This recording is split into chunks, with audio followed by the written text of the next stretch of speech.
নমস্কার, আমি অম্বিকা শাস্ত্রী। আশা করি মায়ের আশীর্বাদে সবাই ভালো আছেন, সুস্থ আছেন।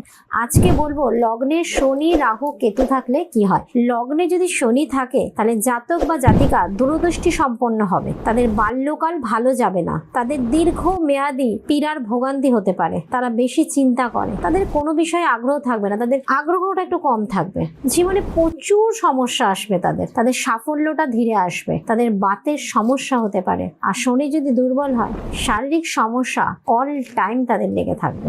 লগ্নে যদি রাহু থাকে তাহলে জাতক বা জাতিকা হবে নিষ্ঠুর, জেদি, খামখেয়ালি প্রকৃতির। তাদের মন হবে সন্দেহযুক্ত, তাদের শত্রু কিন্তু কম থাকবে, কিন্তু তাদের দাম্পত্য জীবনে শারীরিক সুখে বাধা থাকবে। তাদের অল্পতে কোনো কিছু হবে না, তাদের ভোগ বিলাস, আশা আকাঙ্ক্ষা অত্যাধিক পরিমাণে থাকবে, তাদের অল্পতে কিছুই হবে না। তাদের জীবনে উত্থান পতন ঘটবে, উত্থানও যেমন ঘটবে পতনও ঘটবে। তারা অপ্রচলিত কাজ মানে চুরি, ডাকাতি, এই ধরনের যে কাজগুলো আছে সেই কাজে তাদের বেশি মন থাকবে, যেহেতু তাদের ভোগ লিপ্সাটা বেশি। তাদের যতই দিতে যাও না কেন তারা ভাবে যদি আটটু পাই ভালো হতো, এইটুখানিতে কি হবে।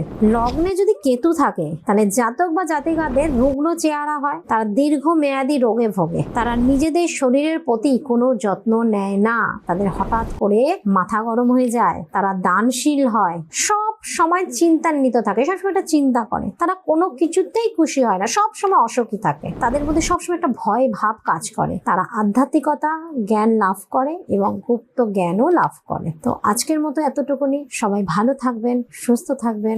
জয় মা তারা।